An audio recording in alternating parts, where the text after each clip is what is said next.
So after months of thinking, I've decided to put the wiper motor behind the seat here.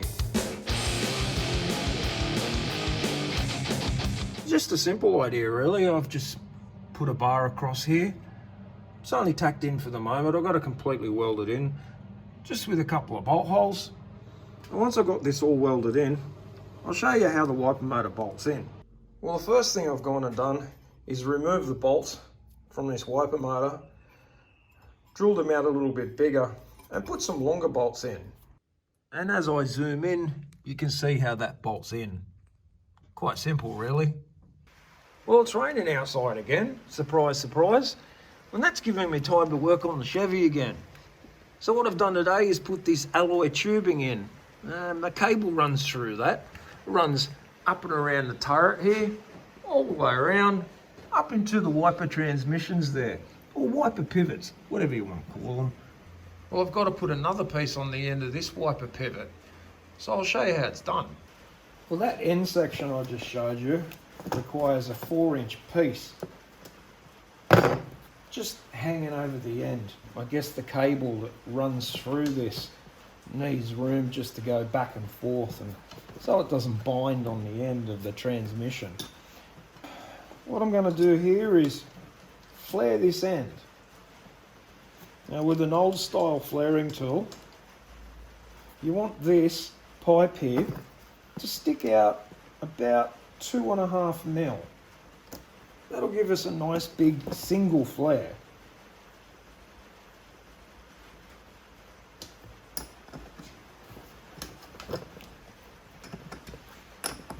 Tighten this tool up.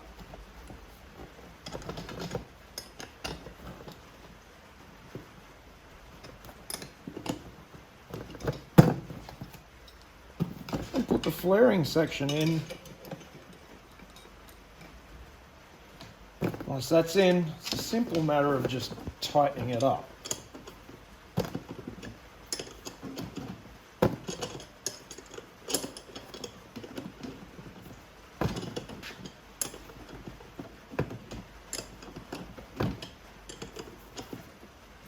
Don't over tighten it, because the alloy here, it'll just crack if you over tighten it.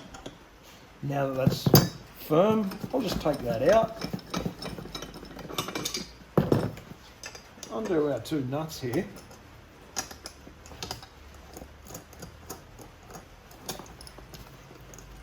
You have to undo them a fair way. And there you have a nice oversized flare, which will go into that transmission really well. It'll also stop the inner cable that goes through here if it sticks out a little bit, which I think it probably will. It'll stop it from binding as it comes back in. Alright, so the next thing to do now is to cut this tubing. Now, if it's supposed to be 4 inches and it uses an 1/8 of an inch for the actual flare, I'll measure back 4 1/8 of an inch. Now, for those that don't know inches, 4 inches is around about 100 mil, or 10 centimeters for those still at school. So let's face it, who uses centimeters? And let's make it around about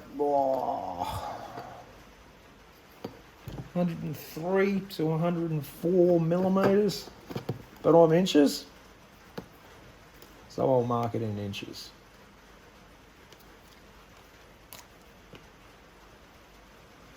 Well, I'm not inches, but I understand inches, and most certainly have grown up around the imperial system. Now, this is a handy tool, quite an old one. It was my father-in-law's. I don't know what he had it for. I mean, he used to make shop awnings. Nonetheless, as I put that in here, roughly on my mark. Alright, once that's sitting in there, that's a simple matter of just spinning it around.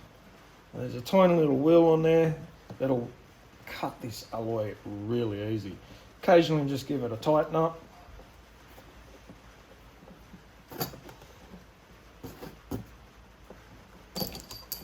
There you go. Nice clean cut. Okay. Time to flare this end as well.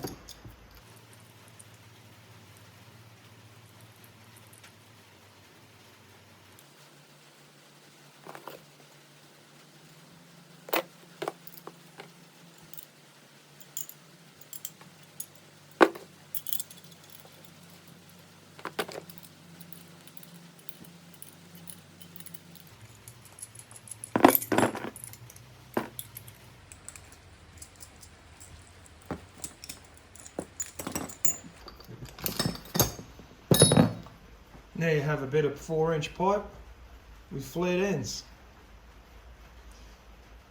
Alright, I'm going to go and undo that transmission. I need to pull it apart so that I can put this in. I'll go and do that and I'll show you what it looks like once it's all in. Well, there's that last piece of that tubing in. Basically, that's just how that all goes. Still plenty more to go. I've got to put the cable in,